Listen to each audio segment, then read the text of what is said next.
Bismillahirrahmanirrahim. Assalamualaikum warahmatullahi wabarakatuh. Sebelumnya perkenalkan, nama saya Setia Pamungkas. Saya mahasiswa Universitas Mercubuana, Fakultas Teknik, Prodi Teknik Mesin. Pada kesempatan kali ini saya akan mempresentasikan hasil kerja praktik saya di perusahaan tempat saya bekerja yang berjudul optimalisasi metode pembersihan pada part-part turbocharger di PT Turbo System Sakti Indonesia. Saya melakukan kerja praktik ini selama 2 bulan, dari bulan November sampai Desember. Dan teman-teman bisa lihat logo dari PT Turbo System Sakti Indonesia atau Axeler Indonesia itu ada di pojok kiri bawah slide.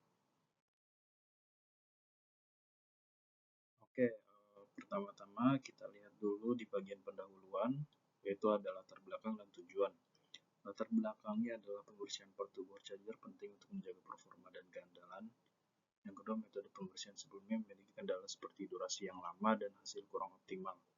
Nah, tujuannya adalah mengoptimalkan metode pembersihan untuk meningkatkan efisiensi dan kualitas. Oke, pada slide berikutnya ada profil perusahaan. Yang pertama, nama perusahaannya adalah PT Turbo System Sakti Indonesia atau Axeler Indonesia. Bidang usahanya perawatan turbocharger.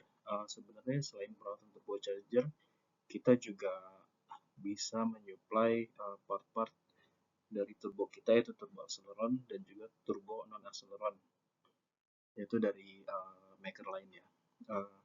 Dan kantor kita berlokasi di Komplek Pergudangan Widya Sakti Kusuma, yaitu di Jalan Rawa Bebek, kilometer 28, Blok E26, Medan Satria, Kota Bekasi, Jawa Barat.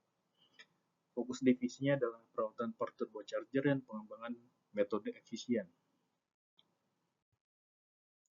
Nah, pada slide berikutnya ini ada foto kantor Axeleron yang berada di kawasan pergudangan PT Widya Sakti Kusuma.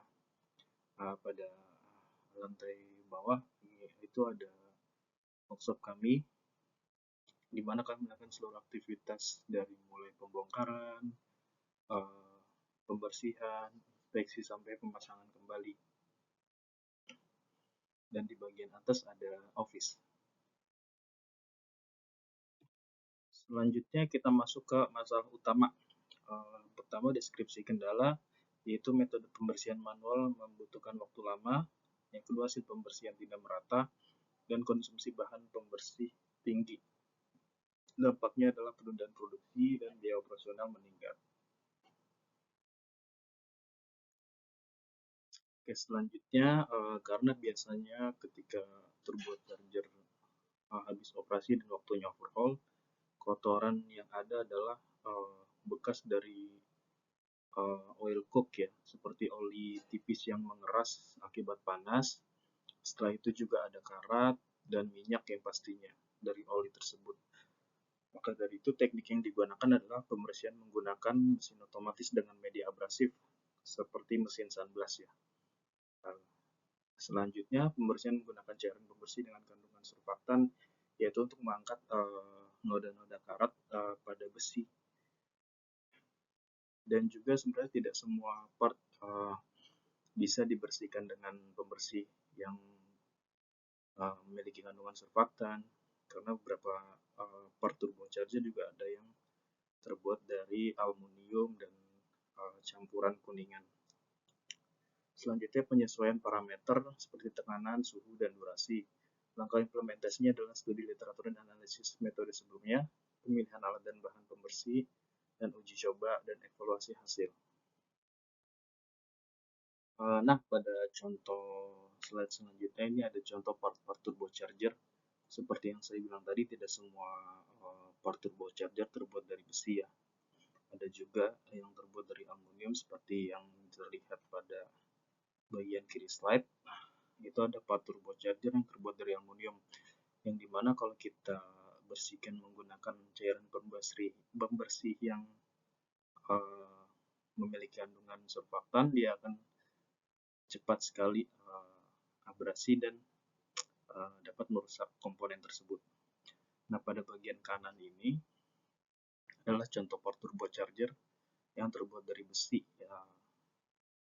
Nah, kalau seperti ini kita bisa bersihkan dengan metode sunblast ya.